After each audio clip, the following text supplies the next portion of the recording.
विद्यार्थी भाइ बहिनीहरू, आज हामी कक्षा 6 को विज्ञान तथा प्रविधि विषय अन्तर्गत एकाइ 9 को पदार्थ भन्ने एकाइभित्र रहेर मिश्रण छुट्याउने विभिन्न विधिहरू अन्तर्गत सेन्ट्रिफ्युज विधिको बारेमा छलफल गर्छौं। भाइ बहिनीहरू आजको कक्षाको लागि तयार भएर आइसक्नु भएको छ भन्ने विश्वास लिएको छु। यहाँहरूसँग पक्कै पनि अध्ययन सामग्रीहरू साथमा छन् र अघिल्लो कक्षाको पढाइको बारेमा पनि यहाँहरूले पक्कै पनि सोचिसक्नु भएको छ। भन्नुहोस् त भाइ बहिनीहरू, अघिल्लो कक्षामा यहाँहरूले के को बारेमा छलफल गर्नुभयो भन्न सक्नुहुन्छ नि? पक्कै पनि यहाँहरूले अघिल्लो कक्षामा मिश्रण छुट्याउने विभिन्न विधिहरू मध्येको क्रोमेटोग्राफी विधिको बारेमा छलफल गर्नुभएको थियो। आज हामी अब नयाँ एउटा अर्को मिश्रणका विभिन्न अवयवहरू छुट्याउने विधिहरू मध्येको अर्को एउटा विधि सेन्ट्रिफ्युज विधिको बारेमा छलफल गर्नेछौँ। त्यो विधिको छलफल गर्नुभन्दा अगाडि म विद्यार्थी भाइ बहिनीहरूलाई आज हामी सेन्ट्रिफ्युज विधि र त्योभित्र के कुराहरू छलफल गर्छौँ भन्ने कुरा थोरै जानकारी गराउन चाहन्छु। आज हामी सामान्यतया सेन्ट्रिफ्युज विधि के हो, यसले कस्ता मिश्रणहरूलाई छुट्याउन सक्छ भन्ने बारेमा यसको सामान्य परिचयको बारेमा छलफल गर्नेछौँ भने सँगै हामी सेन्ट्रिफ्युज विधि कहाँ कहाँ प्रयोग हुन्छ हाम्रो दैनिक जीवनमा भन्ने बारे यसको उपयोगिताको बारेमा छलफल गर्नेछौँ र सँगसँगै सेन्ट्रिफ्युज विधिको कार्य गर्नको निम्ति प्रयोग गर्न सकिने केही साधारण उपकरणहरूको बारेमा हामी छलफल गर्नेछौँ। ती उपकरणहरू कस्ता हुन्छन्, तिनीहरूको बनावट कस्तो हुन्छ र यिनीहरूको प्रयोग कसरी गर्न सकिन्छ भन्ने बारेमा पनि सँगै छलफल गर्नेछौँ। है त भाइ बहिनीहरू, यहाँहरूलाई म केही प्रश्नहरू सोध्न चाहन्छु र यी प्रश्नहरूबाट आजको हाम्रो कक्षातर्फ हामी अगाडि बढ्नेछौँ। भाइ बहिनीहरू, यहाँहरूले गाउँघरमा मही पार्ने अथवा दहीलाई मथेर त्यसबाट नौनी निकाल्ने काम गरेको विधि पक्कै पनि देख्नुभएको छ। यहाँहरूले पक्कै त्यो काममा सहभागी पनि भएको हुनुपर्छ कहिलेकाहीँ। भन्नुहोस् त भाइ बहिनीहरू, यो विधि यहाँहरूले चित्रमा पनि हेर्न सक्नुहुन्छ। दहीबाट नौनी निकाल्ने विधि हेर्नुहोस् त, यहाँ के सामग्रीहरू प्रयोग भएको छन् त्यो पनि यहाँले देखिरहनु भएको छ।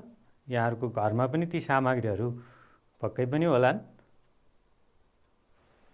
त्यस्तै अब सहरी क्षेत्रमा पनि फेरि केही मोटर जडित उपकरणहरूबाट दुध र दहीलाई बेसरी हल्लाएर वा मथेर नौनी निकालेको पनि यहाँहरूले देख्नुभएको हुनुपर्छ। हेर्नुहोस् त, यो उपकरण यो गाउँमा प्रयोग गरिएको मही पार्ने उपकरण जस्तै हो, तर बनावटको हिसाबले अलिक फरक किसिमको यसमा मोटर जडान गरिएको हुन्छ। स्वचालित रूपमा यो बेसरी घुमेर दहीलाई मथ्ने काम गर्छ। हेर्नुहोस् त, यो चाहिँ ह्यान्डल सहितको छ, यसमा आफैले घुमाउन पनि सकिन्छ। यस्ता उपकरणहरू पक्कै पनि यहाँहरूले देख्नुभएको प्रयोग गरेको पनि हुनुपर्छ।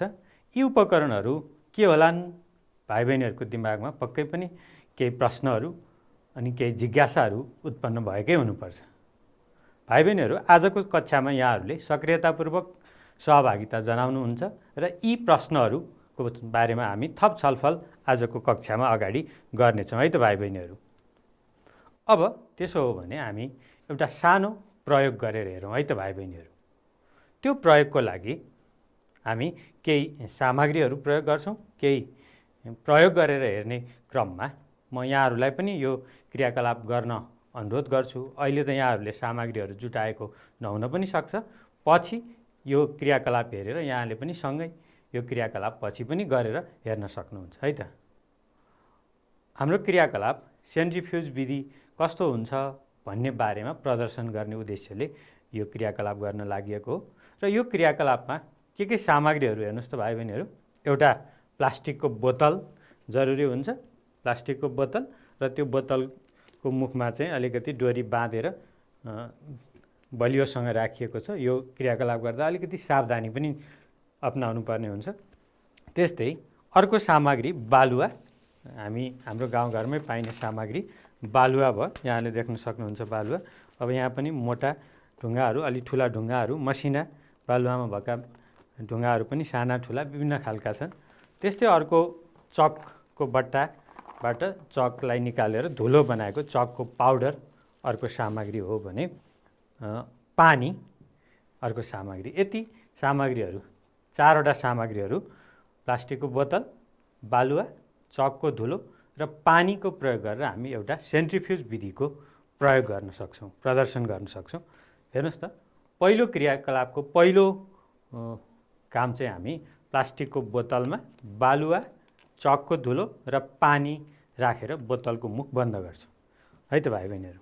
हुन्छ भाइ बहिनीहरू, अब हामी यति सामग्रीहरू, यी चारवटा सामग्रीहरू प्रयोग गरेर सेन्ट्रिफ्युज विधिको एउटा प्रयोग गरेर हेरौँ है त भाइ बहिनीहरू। हामी यहाँ बोतलमा अलिकति पानी राखौँ। यो बोतलमा अब दुई प्रकारको मिश्रणहरू हेर्नुहोस् त, एउटा बालुवा भयो,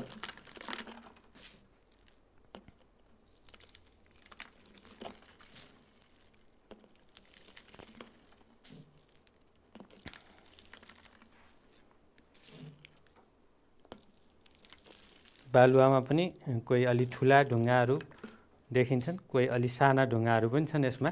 अहिले मिश्रण छुटिने बेलामा कसरी छुटिन्छ हामी हेरौँ। अब यो चाहिँ चकको धुलो भयो।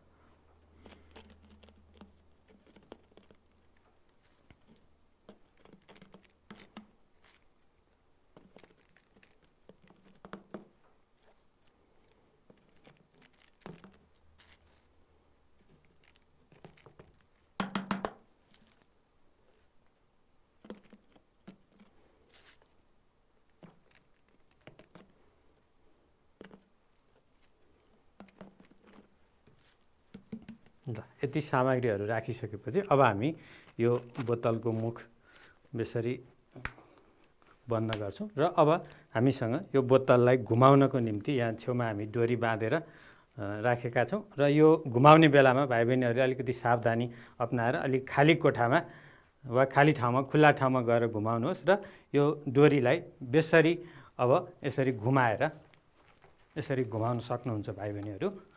यसरी पटक पटक घुमाउँदै जाँदाखेरि केही बेरसम्म बेसरी घुमाउँदै जानुहोस्, जसले गर्दाखेरि यहाँ भित्रका यी मिश्रणका अवयवहरू बेसरी एकअर्कासँग घुल्न सकिन्। भाइ बहिनीहरू, यसलाई बेसरी यहाँले घुलाउन सक्नुहुन्छ। अब घुमाउने सँगसँगै यसरी बेसरी हल्लाउँदाखेरि पनि यसका मिश्रणका अवयवहरू छुटिन सक्छन्। यसरी बेसरी यसलाई घुमाइसकेपछि अब हामी हाम्रो विधिको दोस्रो नम्बरको क्रियाकलाप सम्पन्न गरिसकेका छौँ र अब यो बोतललाई केही समय हामी नचलाइकन यतिकै राख्छौँ र केही समयपछि हामी यो बोतलको अवलोकन गर्दाखेरि के कुराहरू, यहाँका मिश्रणका अवयवहरू कसरी छुटिए भन्ने कुराहरू हेर्न सक्छौँ भाइ बहिनीहरू। हुन्छ, अब हामी यो सामग्रीहरू केही समय यत्तिकै नचलाइकन केही समय राख्छौँ र एकछिनपछि हामी यो बोतलमा अघि मिसाएका कम्पोनेन्ट्सहरू, अवयवहरू कसरी एकअर्कामा छुटिए भन्ने कुराको अवलोकन गरौँला भाइ बहिनीहरू। भाइ बहिनीहरू, अब हामी हेरौँ त, अघिको प्रयोगमा हामीले बालुवा, चकको धुलो र पानीको मिश्रणलाई बेसरी घुमाएर एकछिनसम्म नचलाइकन राखेका थियौँ नि, कस्तो देखियो हेर्नुहोस् त। यहाँले देख्न सक्नुहुन्छ यो पिँधमा बालुवा बसेको छ, त्योभन्दा माथि चकको धुलो छ। अब यो बालुवामध्ये पनि बालुवाका ठुला ठुला दानाहरू तलतिर बसेको छ भने मसिनो बालुवाका दानाहरू, कणहरू माथितिर छ र त्योभन्दा माथि चकको धुलो छ। चकको अघि हामीले रङ्गीन चक प्रयोग गरेका थियौँ। हेर्नुहोस् त, रातो रङको चकको धुलो यहाँ माथितिर बसेको देख्न सकिन्छ। यहाँले देख्न सक्नुहुन्छ यसरी। हेर्नुहोस् त, सबैतिर यी पदार्थहरू गरौँ तलतिर बसेको र हलुका वस्तुहरू माथितिर बसेको यहाँले देख्न सक्नुहुन्छ। अब यस्तो देखिसकेपछि भाइ बहिनीहरूको मनमा केही जिज्ञासा आएको हुनुपर्छ। हेरौँ त, यहाँहरूले यो चित्रमा जस्तै देख्नुभयो नि अहिलेको प्रयोगमा पनि, होइन त? तल बालुवाको यो कणहरू तल बसेका थिए भने माथितिर चकको धुलो यसरी बसेको थियो। हामीले के देख्यौँ त? बालुवा बोतलको पिँधमा र चकको धुलो त्योभन्दा माथितिरको सतहमा जम्मा भएको देखियो। अब यसो हुनुको कारण के होला भन्नुहोस् त भाइ बहिनीहरू। बालुवा बोतलको पिँधमा बस्नु र चकको धुलो माथि बस्नुको कारण पक्कै पनि यहाँहरूले अनुमान गरिसक्नुभयो, बालुवा गरौँ वस्तु हो, त्यसैले बालुवा तलतिर बसेको छ भने चकको धुलो बालुवाभन्दा हलुका हुने भएको भएर बोतलमा बालुवाभन्दा माथिल्लो तहमा छुट्टै तह नै बनाएर, लेयर जस्तो बनाएर यहाँ चकको धुलो बसेको छ। अब यसरी गरौँ वस्तु तलतिर बस्ने अनि हलुका वस्तु माथिल्लो तहमा बस्ने यसरी मिश्रणका अवयवहरूलाई छुट्याउने विधि कुन होला भन्नुहोस् त भाइ बहिनीहरू। पक्कै पनि यहाँहरूले अनुमान गरिसक्नु भएको छ आजको हाम्रो कक्षाको विषयवस्तु सेन्ट्रिफ्युज विधि नै यस्ता मिश्रणका अवयवहरूलाई छुट्याउने विधि हो। अब हामी सेन्ट्रिफ्युज विधिबाट कस्तो कस्तो मिश्रणका अवयवहरू छुट्याउन सकिन्छ हेरौँ है त। हेर्नुहोस् त, पानीमा नगुल्ने गरौँ पदार्थ र हलुका पदार्थको मिश्रणलाई पानीसँग मिसाएर बेसरी घुमाउँदा, अघि हामीले त्यही गरेका हौँ नि, बेसरी घुमाएका थियौँ।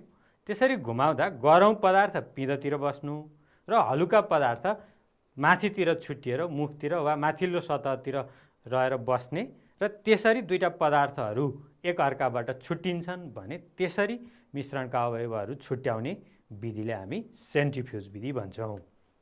यो विधिमा तरल पदार्थ र ठोस पदार्थको मिश्रणलाई बेसरी जोडले घुमाउने, अब त्यो घुमाउनको निम्ति हातैले यसरी घुमाउने पनि गर्न सकिन्छ भने मेसिनबाट पनि त्यसलाई बेसरी घुमाउन सकिन्छ। त्यसरी घुमाएर त्यसमा भएका हलुका र गरौँ पदार्थहरू एकअर्काबाट छुट्याउने विधि नै सेन्ट्रिफ्युज विधि हो। भाइ बहिनीहरूले बुझ्नुभएको छ है त। हलुका र गरौँ पदार्थका मिश्रणलाई बेसरी चलाएर वा घुमाउने र त्यसरी घुमाउँदा त्यसमा भएका हलुका र गरौँ अवयवहरू एकअर्काबाट छुट्टिने विधि सेन्ट्रिफ्युज विधि हो। अब भाइ बहिनीहरू हामी केही सेन्ट्रिफ्युज विधिका केही उदाहरणहरू हेरौँ है त। हामीले प्रयोग गरेका उदाहरणहरू हेर्नुहोस् त। अघि पनि हामीले छलफल गऱ्यौँ गाउँघरमा दहीलाई मथेर नौनी निकाल्ने विधि। यो विधि एउटा सेन्ट्रिफ्युज विधिको उदाहरण हो। यहाँ हेर्नुहोस् त, यो भाँडो जसलाई हामी ठेकी मदानी भन्छौँ, यो मदानी र ठेकीको प्रयोग गरेर दहीलाई बेसरी हल्लाएर वा मथेर यसबाट नौनी निकाल्ने विधि सेन्ट्रिफ्युज विधि हो। त्यस्तै यो आधुनिक सेन्ट्रिफ्युज विधि हो। यसमा पनि दहीलाई मथेर वा दुधलाई बेसरी हल्लाएर यहाँबाट हामी नौनी निकाल्न सक्छौँ। यो चाहिँ आधुनिक उपकरण हो। हेर्नुहोस् त भाइ बहिनीहरूले यो पनि पक्कै देख्नुभएको हुनुपर्छ। दुध सङ्कलन केन्द्रमा यसको प्रयोग भएको यहाँहरूले पक्कै पनि देख्नुभएको हुनुपर्छ। यो पनि एउटा आधुनिक सेन्ट्रिफ्युज उपकरण हो। हेर्नुहोस् त भाइ बहिनीहरूले यो पक्कै देख्नुभएको छ। गाउँघरमा दुधबाट त्यसमा भएको चिल्लो पदार्थको मात्रा परीक्षण गर्न दुध सङ्कलन केन्द्रमा यो मेसिनको प्रयोग गरिन्छ। यसलाई बेसरी हातले घुमाएर यहाँभित्र दुधको नमुना राखिन्छ। भाँडाहरू मसिना परीक्षण नलीमा यहाँभित्र ती परीक्षण नलीहरू राख्ने केही ठाउँहरू हुन्छ। अहिले हामी यसको बारेमा पनि छलफल गर्छौँ र यो एउटा सेन्ट्रिफ्युजको निम्ति प्रयोग गरिने एउटा उपकरण हो। हेर्नुहोस् त, यो पनि अर्को सेन्ट्रिफ्युज उपकरण हो। प्रयोगशालामा प्रयोग गर्न सकिने। यहाँले यहाँभित्र यहाँ देख्न सक्नुहुन्छ, यहाँ परीक्षण नलीहरू छन् र यो परीक्षण नलीभित्र राखिएका रगतको पिसाबको नमुनालाई बेसरी हल्लाएर सेन्ट्रिफ्युज गर्ने काम प्रयोगशालामा पनि गरिन्छ है त भाइ बहिनीहरू। अब सेन्ट्रिफ्युज विधि कहाँ कहाँ प्रयोग हुन्छ भन्ने कुराको केही उदाहरणहरू हामीले अघि पनि छलफल गऱ्यौँ। हेर्नुहोस् त भाइ बहिनीहरू, यहाँ सेन्ट्रिफ्युजका केही उदाहरणहरू देख्न सक्नुहुन्छ। यहाँ यो पहिलो चित्रमा यहाँले देख्न सक्नुहुन्छ। यहाँ चाहिँ दुध वा दहीलाई यो परीक्षण नलीभित्र राखिएको छ र एकदमै तीव्र गतिमा घुम्ने मोटरको प्रयोग गरेर यो उपकरणलाई घुमायो भने यो उपकरणमा भएको यो अघि हामीले राखेको दही अब यसमा भएको चिल्लो पदार्थ जसलाई हामी नौनी भन्छौँ, त्यो नौनी माथितिर यसरी एउटा सतह बनाएर छुट्टिन्छ र तलतिर चाहिँ हामी बाँकी रहेको चिल्लो पदार्थ छुट्टिएर बाँकी रहेको पदार्थ चाहिँ तलतिरको भागमा जम्मा हुन्छ। यसको अर्थ गरौँ पदार्थ तलतिर जम्मा हुने, हलुका वस्तुको रूपमा क्रिम वा नौनी माथि जम्मा भएको देख्न सकिन्छ। त्यही काम हामी गाउँघरमा यो ठेकी मदानी र यो ठेकी र मदानीको बिचमा यो मदानीलाई घुमाउनको निम्ति नेती वा डोरीको प्रयोग गरेर यहाँबाट पनि सेन्ट्रिफ्युज गरेको यहाँले पक्कै पनि देख्नुभएको प्रयोग गर्नुभएको छ भने यो ठुलो र आधुनिक सेन्ट्रिफ्युज उपकरण हो। खास गरी दुधबाट नौनी निकाल्नको लागि प्रयोग गरिने आधुनिक सेन्ट्रिफ्युज उपकरण हो। त्यसैले सेन्ट्रिफ्युज विधिको पहिलो र महत्त्वपूर्ण प्रयोग भनेको दुध तथा दहीबाट नौनी छुट्याउनको निम्ति सेन्ट्रिफ्युज विधिको प्रयोग गरिँदो रहेछ। अहिले मात्रै होइन, परम्परागत समयदेखि नै हामी परम्परागत विधिबाट पनि सेन्ट्रिफ्युजको प्रयोग गरिरहेका रहेछौँ भन्ने कुरा भाइ बहिनीहरूले पक्कै पनि बुझ्नुभएको छ। त्यस्तै हेर्नुहोस् त भाइ बहिनीहरू, यहाँ रगतको सेन्ट्रिफ्युज गरिएको एउटा उदाहरण छ। रगतमा रक्तकोष र प्लाज्माहरू हुन्छन्। ती पदार्थहरू एकअर्काबाट छुट्याउनको निम्ति प्रयोगशालामा रगतको नमुनालाई बेसरी सेन्ट्रिफ्युज मेसिनद्वारा घुमाएर यसरी यसका अवयवहरू, हलुका र गह्रौँ अवयवहरू छुट्याइएको छ। तसर्थ अर्को प्रयोग भनेको आधुनिक प्रयोगशालामा रगत जाँच गरेर त्यसमा भएका रक्तकोषहरू छुट्याउनको निम्ति पनि सेन्ट्रिफ्युज प्रयोग गरिन्छ। त्यस्तै हेर्नुहोस् त, यो पनि प्रयोगशालामा पिसाबको परीक्षण गर्ने भन्ने कुरा भाइ बहिनीहरूले पक्कै सुन्नुभएको हुनुपर्छ। त्यो पिसाबको परीक्षण गर्ने भनेको पिसाबमा भएका विभिन्न रसायनहरू छन्, ती रसायनहरू छुट्याउनको निम्ति पनि सेन्ट्रिफ्युज विधिको प्रयोग गरिन्छ। हेर्नुहोस् त, यहाँले चित्रमा देख्न सक्नुहुन्छ, यो एउटा सेन्ट्रिफ्युज उपकरण हो। यो परीक्षण नलीमा पिसाबको नमुना राखिएको छ भने यहाँभित्र हेर्नुहोस् त, यी नमुनाहरू राख्नको निम्ति अड्याउने यी ठाउँहरू छन्। यहाँ थुप्रै नमुनाहरूलाई एकैपटक राखेर बेसरी घुमाएर यो नमुनामा भएका विभिन्न रसायनहरूलाई यसरी छुट्याउन सकिन्छ। हेर्नुहोस् त, यहाँ यो पिसाबको एउटा बट्टामा राखिएको पिसाबको स्याम्पल वा नमुना थियो। यो नमुनालाई सेन्ट्रिफ्युज गर्दा यसरी यसमा भएका पदार्थहरू, गह्रौँ र हलुका पदार्थहरू एक आपसमा यसरी छुट्टिन्छन्। सबैभन्दा गह्रौँ पदार्थ तलतिर बस्ने, रसायन तलतिर बस्ने, र हलुका रसायन क्रमशः यसरी माथितिर बस्दै विभिन्न तहहरू, लेयरहरू बनाउँछ। तसर्थ पिसाबको जाँच गरेर यसमा भएका रसायनहरू, रक्तकोषहरू, खनिज पदार्थहरू के छन् भन्ने कुरा छुट्याउनको निम्ति पनि सेन्ट्रिफ्युज विधिको प्रयोग गरिन्छ। त्यस्तै हेर्नुहोस् त भाइ बहिनीहरू, यहाँले यो चित्रमा देख्न सक्नुहुन्छ। हेर्नुहोस् त, के भइरहेको छ? यो के होला? यहाँहरूले अनुमान गर्न सक्नुहुन्छ, यो वासिङ मेसिनको एउटा नमुना हो भने यहाँ वासिङ मेसिनले कसरी काम गर्छ भन्ने कुरा देखाइएको छ। यतातिरबाट पानी सप्लाई भएको छ। पानी सप्लाई भइसकेपछि तलतिर मोटर जोडिएको छ। यो मोटरको सहायताले यो माथि पनि घुम्छ र यहाँभित्र जहाँ कपडाहरू राखिएको छ ती कपडाहरूलाई बेसरी घुमाएर वासिङ मेसिनले लुगाको सफाइ गर्छ। अब वासिङ मेसिनमा चिसो लुगाबाट पानी निचोरेर पानी हटाउनको निम्ति सेन्ट्रिफ्युज विधिको प्रयोग गरिन्छ। तसर्थ वासिङ मेसिनको कार्यशैलीभित्र यसबाट चिसो लुगाबाट पानी हटाउनको निम्ति वा पानी निचोरेर फ्याँक्नको निम्ति, बाहिर हटाउनको निम्ति पनि सेन्ट्रिफ्युज विधिको प्रयोग गरिँदो रहेछ। भाइ बहिनीहरू, हामीले 4वटा सेन्ट्रिफ्युज विधिका मुख्य प्रयोजनहरू वा प्रयोगहरूको कुरा गऱ्यौँ। पहिलो, परम्परागत समयदेखि चल्दै आएको हाम्रो दुध दहीबाट नहुनी निकाल्ने कुरा, र आधुनिक उपकरण पनि सेन्ट्रिफ्युज उपकरणबाट त्यसै गरी नहुनी निकालिँदो रहेछ। दोस्रो, प्रयोगशालामा रगतको परीक्षण गर्ने कुरा, त्यस्तै पिसाबको परीक्षण गर्ने कुरा, र वासिङ मेसिनबाट पानी निचोरेर लुगालाई सुक्खा बनाउनको निम्ति पनि सेन्ट्रिफ्युज विधिको प्रयोग गरिँदो रहेछ। भाइ बहिनीहरू, अब हामी एउटा सानो परियोजना कार्य गरौँ है त। यहाँहरूले हेर्न सक्नुहुन्छ, आफ्नो घर छिमेक वा नजिकको डेरीबाट आधा किलो जति दुधको तर सङ्कलन गर्नुहोस्। त्यो तरलाई एउटा गहिरो भाँडामा राखेर केही बेर मथ्नुहोस्। बेसरी त्यसलाई हल्लाउनुहोस्। त्यसरी मथ्दै जाँदा नहुनी बन्छ। अब उक्त पदार्थलाई चिसो पानी थपेर त्यो अघि हामीले ल्याएको दहीलाई, तरलाई अझै थपेर चिसो पानी राखेर त्यो भाँडामा भरिने जस्तो बनाउनुहोस्। भरिने जस्तो बनाइरहँदाखेरि यहाँले त्यो भाँडोको माथि नहुनी तैरिरहेको देख्न सक्नुहुन्छ। त्यो नहुनीलाई त्यो भाँडाबाट वा महीबाट अलग गर्नुहोस्, छुट्याउनुहोस्, छुट्टै भाँडामा राख्नुहोस्। यो प्रयोग गरिसकेपछि तपाईलाई यहाँ 2वटा प्रश्नहरू राखिएका छन्। यी 2वटा प्रश्नहरूको जवाफ लेखेर कक्षामा आफ्ना साथीहरूको बिचमा यो विषय छलफल गर्नुहोस् है त भाइ बहिनी। प्रश्नहरू के छन् भन्दा, पहिलो, महीबाट नहुनी किन त्यसरी माथि तैरियो वा किन छुटियो भन्ने एउटा प्रश्न छ। यसको उत्तर के होला यहाँले यहाँ लेख्न सक्नुहुन्छ। त्यस्तै यदि त्यो भाँडामा दहीलाई वा तरलाई मथ्दै जाँदाखेरि नहुनी बनिसकेपछि अब त्यो नहुनीलाई छुट्याउनुभन्दा अगाडि हामी केही चिसो पानी थपेर त्यसको मात्रा अलिकति बढाउँछौँ। त्यति बेला चिसो पानीको सट्टामा हामी उम्लिरहेको पानी राखिदियौँ भने के हुन्छ होला, त्यो पनि यहाँहरूले सोच्न सक्नुहुन्छ र त्यसको जवाफ यहाँनिर लेख्नुहोस् र आफ्ना कक्षाका साथीहरूको बिचमा यहाँहरूको उत्तर तुलना गर्नुहोस् र एउटा निष्कर्षमा पुग्नुहोस् है त भाइ बहिनीहरू।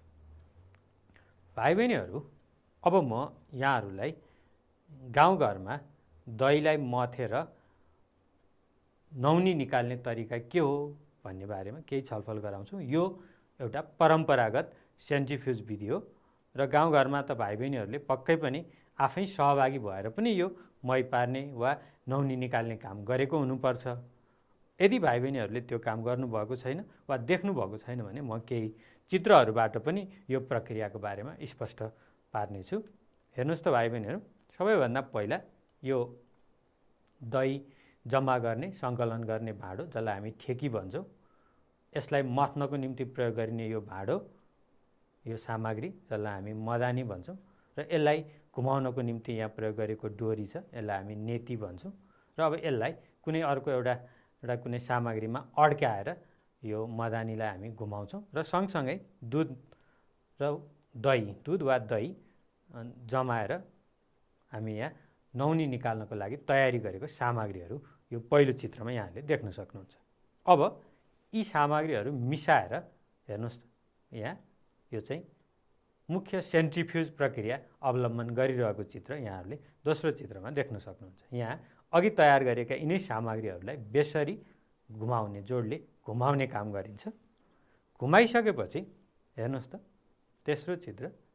अब यहाँले यहाँ भाँडोभित्र पनि देख्न सक्नुहुन्छ, माथितिर नौनी छुट्टिएको जस्तो हामीले अघि पनि छलफल गरिसक्यौँ। गरौँ पदार्थहरू तलतिर बस्ने र हलुका पदार्थको रूपमा नौनी चाहिँ यहाँ माथितिर आएको जस्तो देखिन्छ र अब राम्रो नौनी तयार भइसकेपछि यो सेन्ट्रिफ्युज गर्ने प्रक्रिया वा घुमाउने प्रक्रिया रोकिन्छ वा रोक्नुपर्छ र राम्रो नौनी तयार नहुँदासम्म चाहिँ हामी यसलाई जोडले बेसरी वा निरन्तर घुमाइराख्नुपर्ने हुन्छ। अब यसपछि हेर्नुहोस् त भाइ बहिनीहरू, यहाँ नौनी तयार भएको जस्तो देखिन्छ। अब यो नौनीमा अरू फेरि थप केही चिसो पानी थपेर हामी भाँडाको लगभग भरि जस्तो बनाउँछौँ र नौनी अझै माथि आएको यहाँले देख्न सक्नुहुन्छ। यहाँ भाँडोको तलतिर नौनी थियो भने यहाँ नौनी अझै माथि सङ्कलित भएको छ।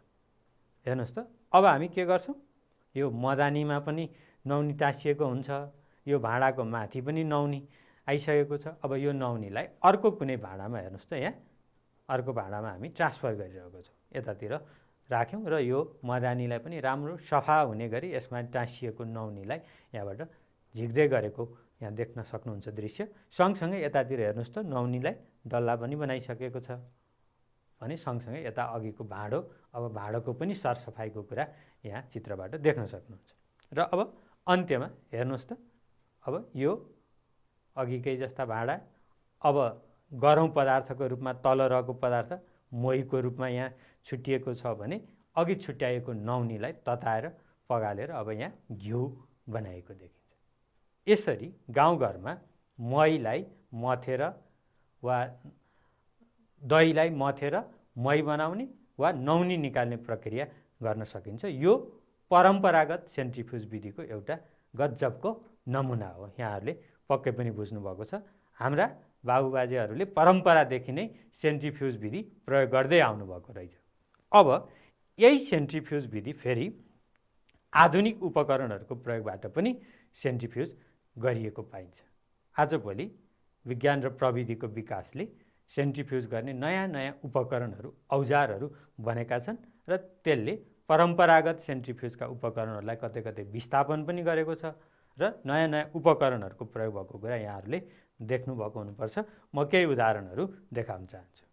हेर्नुहोस् त भाइ बहिनीहरू, यहाँले गाउँको दुध सङ्कलन केन्द्रमा यो उपकरण प्रयोग भएको देख्न सक्नुहुन्छ।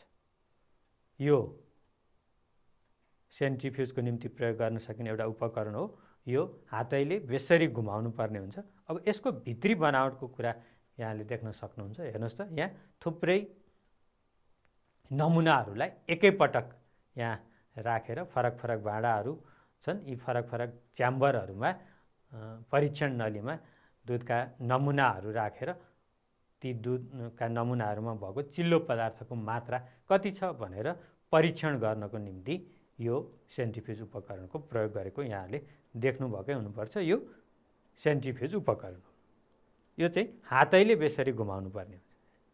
हेर्नुहोस् त, यो पनि अर्को सेन्ट्रिफ्युज उपकरण हो। यसको भित्रपट्टि यस्तै खालका च्याम्बरहरू हुन्छन्।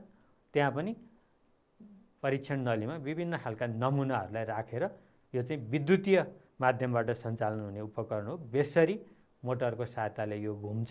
त्यसरी घुम्दाखेरि यसमा भएका गरौँ र हलुका पदार्थका मिश्रणका अवयवहरू एकअर्काबाट छुट्टिन्छ।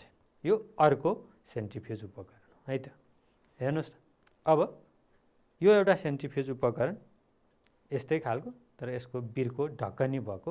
यो चाहिँ खास गरी प्रयोगशालाहरूमा यहाँले प्रयोग गरेको पक्कै पनि देख्नुभएको हुनुपर्छ।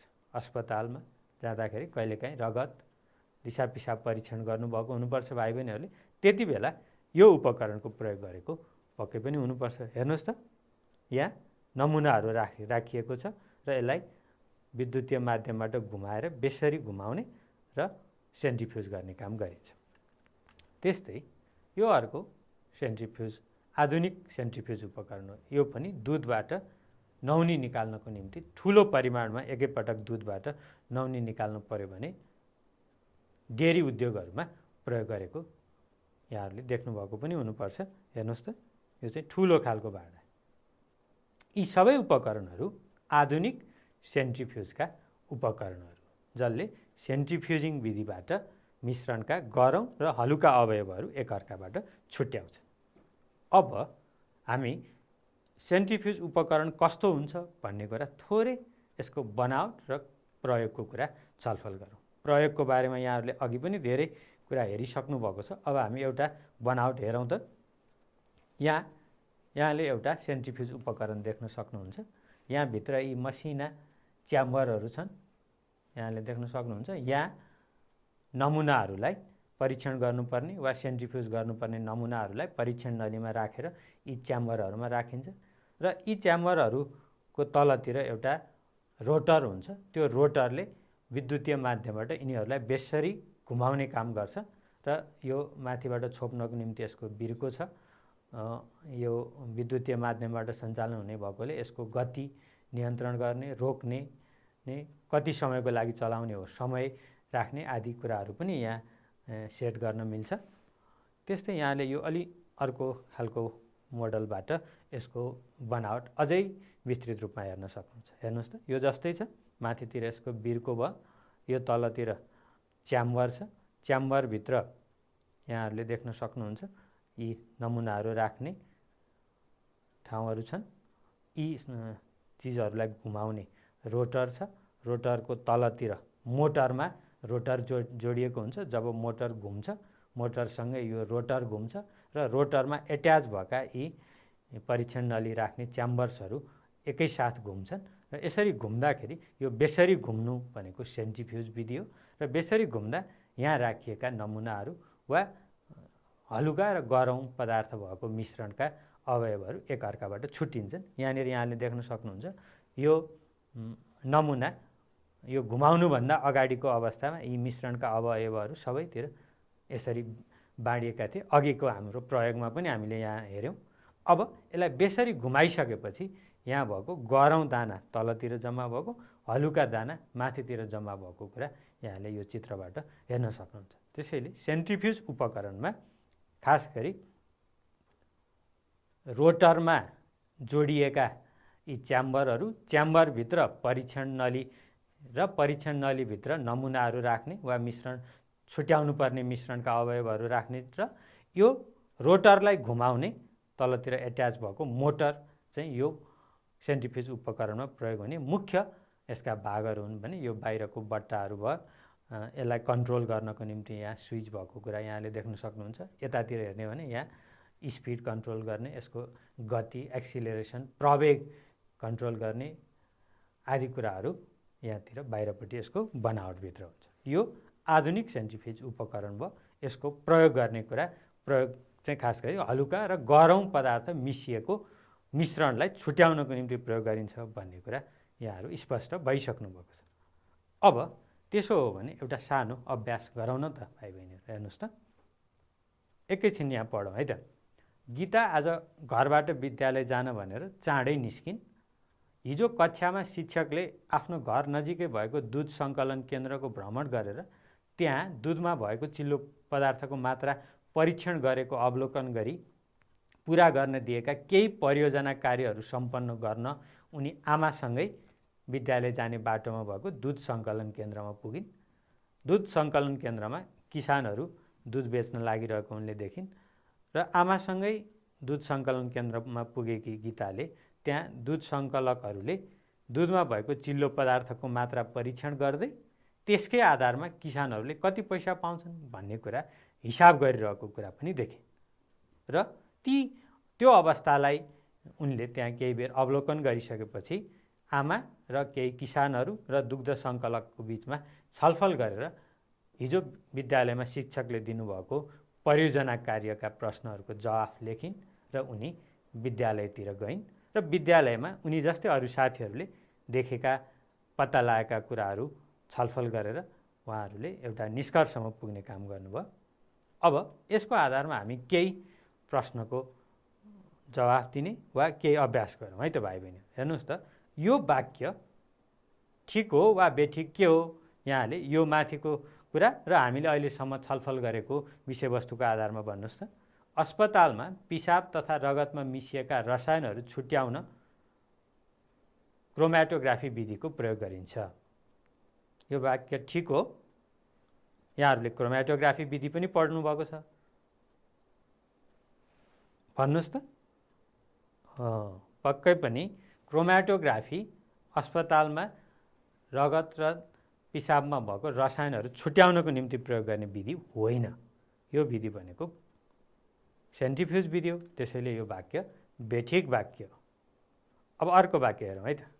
सेन्ट्रिफ्युज विधिको प्रयोगबाट दहीबाट नौनी निकाल्न सकिन्छ।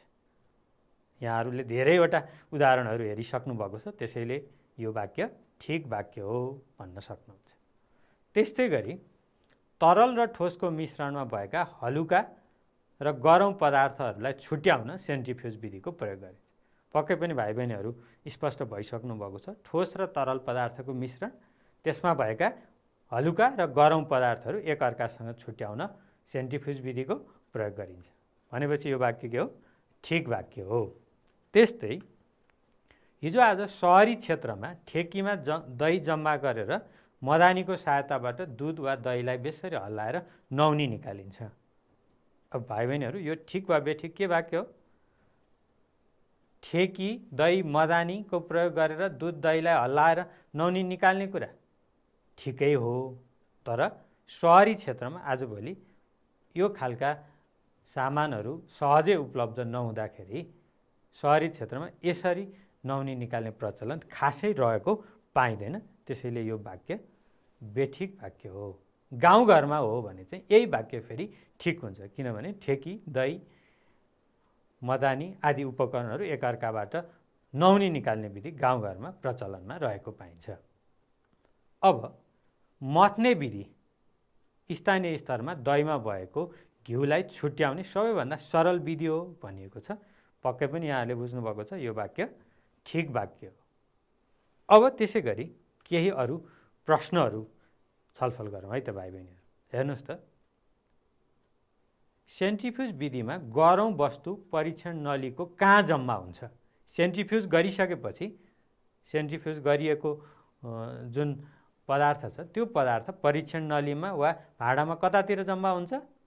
पक्कै पनि भाँडाको पिँधमा गरौँ वस्तु जम्मा हुन्छ भने माथिल्लो सतहमा हलुका वस्तु जम्मा हुन्छ। त्यस्तै अर्को प्रश्न, रगतबाट रक्तकोषहरू छुट्याउन कुन विधिको प्रयोग गरिन्छ? यहाँहरूले भन्न सक्नुहुन्छ यो सेन्ट्रिफ्युज विधि हो। त्यस्तै अर्को प्रश्न, सेन्ट्रिफ्युज विधि कस्ता पदार्थहरू छुट्याउन प्रयोग गरिन्छ? भन्नुहोस् त भाइ बहिनीहरू। यहाँहरूले अघिदेखि यो पटक पटक सुनिरहनु भएको छ। सेन्ट्रिफ्युज विधि तरल र ठोसको मिश्रणमा भएका हलुका र गरौँ पदार्थहरू एकअर्काबाट छुट्याउनको निम्ति प्रयोग गरिन्छ। अब अर्को एउटा प्रश्न हेरौँ है त। गाउँघरको भान्सामा के गर्न सेन्ट्रिफ्युज विधिको प्रयोग हुन्छ? पक्कै पनि दुध वा दहीलाई बेसरी हल्लाएर नौनी निकाल्नको निम्ति सेन्ट्रिफ्युज विधिको प्रयोग गरिएको पाइन्छ गाउँघरमा है त। भाइ बहिनीहरू, अब यहाँहरूलाई मैले एउटा परियोजना कार्य दिन्छु। यहाँहरूले अघिदेखि चित्रमा पनि देख्नुभयो, वास्तविक वस्तु पनि यहाँहरूको घरमा हुनसक्छ। अब त्यो ठेकी र मदानी जुन चाहिँ परम्परादेखि सेन्ट्रिफ्युजिङ विधिको उपकरणको रूपमा प्रयोग गरिँदै आएको रहेछ, त्यो उपकरणको एउटा यहाँहरूले नमुना बनाउनु पर्ने हुन्छ र त्यो नमुना यहाँहरूले काठको पनि बनाउन सक्नुहुन्छ, माटोबाट बनाउन सक्नुहुन्छ वा कागजको प्रयोगबाट त्यो नमुना बनाउन सक्नुहुन्छ। ठेकी र मदानीको नमुना बनाउनुहोस् र त्यो नमुना कक्षामा साथीहरूको बिचमा तुलना गर्नुहोस्। कसले राम्रो बनाउँदो रहेछ यो नमुना देखाउनुहोस् र त्यसले कसरी नौनी छुट्याउँछ भन्ने विषयको छलफल पनि गर्नुहोस् है त भाइ बहिनीहरू। हुन्छ भाइ बहिनीहरू, हामीले यो एकाइ 9 को पाठ लगभग सकाइसकेका छौँ। अब हामी यो पाठमा मुख्यतया के विषय छलफल गऱ्यौँ भन्ने बारेमा अलिकति पाठको सारांश छलफल गरौँ है त भाइ बहिनीहरू। हेर्नुहोस् त, सबैभन्दा पहिला हामी यो पाठ मिश्रण भन्ने पाठ भएको भएर मिश्रण के हो भन्नेबाट सुरुवात गऱ्यौँ। दुई वा दुईभन्दा वस्तुको भौतिक मिश्रण वा दुई वा दुईभन्दा बढी भौतिक रूपमै मिसिएका छन् वा मिलेर बनेका छन् भने त्यस्तो पदार्थलाई मिश्रण भनिन्छ भन्नेबाट सुरु गऱ्यौँ। यसका थुप्रै उदाहरणहरू, हाम्रो दैनिक जीवनमा प्रयोग हुने उदाहरणहरू थुप्रै, माटो, दुध, नुन, पानी, वायु, चिया, थुप्रै उदाहरणहरू हामीले कुरा गऱ्यौँ। त्यसपछि मिश्रण दुई प्रकारका छन्, समान मिश्रण र असमान मिश्रण भन्ने कुरा पनि छलफल गऱ्यौँ। समान मिश्रणमा भएका वस्तुहरू वा यसका अवयवहरू एकनासले मिसिएका हुन्छन् वा सबैतिर समान ढङ्गले मिसिएका हुन्छन् भन्ने कुरा गऱ्यौँ। त्यसका उदाहरण नुन पानीको कुरा गऱ्यौँ। नुन पानीमा नुन मिसिएपछि नुन एकातिर पानी अर्कोतिर छुटिँदैन, सबैतिर नुन एकनासले मिसिन्छ, त्यसैले यो समान मिश्रण हो भन्यौँ। यस्तै अरू थुप्रै उदाहरणहरू सोडा पानी, विभिन्न खालका पेय पदार्थहरू, हावा पनि एउटा समान मिश्रण हो भन्ने कुरा गऱ्यौँ भने अर्कोतिर असमान मिश्रण जसमा अवयवहरू एकनासले मिसिएका हुँदैनन् भन्यौँ। यसका उदाहरणहरू बालुवा र पानी मिसिएको, धमिलो पानी, ढुङ्गा र धानको बियाको मिश्रण, धान र भुसको मिश्रण, धान र चामलको मिश्रण आदि मिश्रणहरू एकनासको हुँदैनन् वा मिश्रणका अवयवहरू सबैतिर बराबर ढङ्गले मिसिएका हुँदैनन् भन्ने कुरा छलफल गऱ्यौँ। त्यस्तै अर्को हाम्रो छलफलको विषय मिश्रणका अवयवहरूलाई एकअर्काबाट कसरी छुट्याउन सकिन्छ त भन्ने कुरा पनि छलफल गऱ्यौँ। र मिश्रणका अवयवहरू छुट्याउने थुप्रै तरिकाहरू यहाँहरूले सुन्नुभएको छ, प्रयोग पनि गर्दै आउनुभएको छ र त्यसका बारेमा पढ्नुभएको छ। यहाँनिर हामीले मुख्यतया 3वटा विधिको बारेमा मात्रै छलफल गऱ्यौँ यो पाठमा। त्यसमा आसवन क्रिया, क्रोमेटोग्राफी भित्रको पेपर क्रोमेटोग्राफी विधि र आजको छलफल सेन्ट्रिफ्युज विधिको बारेमा थियो। अब यी 3टा विधिको बारेमा थोरै हेरौँ है त। सेन्ट्रिफ्युज विधि यहाँहरूले धेरै कुरा जानिसक्नु भएको छ। तरल र ठोसको मिश्रणलाई बेसरी घुमाउने र त्यसमा भएका हलुका र गरौँ दानाहरूलाई वा मिश्रणमा भएका पदार्थहरूलाई छुट्याउने विधि सेन्ट्रिफ्युजिङ विधि थियो भने मिश्रणमा भएको तरल पदार्थलाई तताएर पहिला बाफ बनाउने र बाफलाई फेरि चिस्याएर छुट्टै सङ्कलन गरेर त्यसबाट तरल पदार्थ छुट्याउने विधिलाई चाहिँ आसवन विधि भन्छौँ भन्ने कुरा यहाँहरूले अघिल्लो छलफलमा देखिसक्नु भएको छ। यहाँले एउटा आसवन विधिको एउटा चित्र पनि देख्न सक्नुहुन्छ भने अर्को क्रोमेटोग्राफी विधिको कुरा यहाँहरूले सिक्नुभयो र क्रोमेटोग्राफी भित्रको पनि पेपर क्रोमेटोग्राफी विधिले कागजको प्रयोगबाट ढिलो सर्ने र छिटो सर्ने दुई प्रकारका रङहरूलाई एकअर्काबाट छुट्याउने, रङहरू पनि प्रसारण हुने गति फरक छ। छिटो प्रसारण हुने रङ र ढिलो प्रसारण हुने रङ वा सर्ने गति फरक भएका रङलाई एकअर्काबाट छुट्याउनको निम्ति चाहिँ पेपर क्रोमेटोग्राफी विधि प्रयोग गरिन्छ भन्ने कुरा यहाँहरूले यो पाठमा सिकिसक्नु भएको छ। त्यसैले मैले आशा गरेको छु भाइ बहिनीहरूले यो पाठबाट थुप्रै विषयवस्तुहरू, मिश्रणसँग सम्बन्धित थुप्रै विषयवस्तुहरू सिकिसक्नु भएको छ। अब म भाइ बहिनीहरूलाई आजको छलफलमा दिएका परियोजना कार्यहरू गर्न र आफ्नो पाठमा भएका अभ्यास पनि गरेर सम्पन्न गर्नको निम्ति अनुरोध गरेँ र यो कक्षाभर यहाँहरूको सक्रिय सहभागिता र सिकाइको निम्ति फेरि पनि यहाँहरूलाई धन्यवाद दिँदै अर्को कक्षामा फेरि भेट्ने बाचा गर्दै आजलाई बिदा हुन चाहन्छु। धन्यवाद, नमस्कार।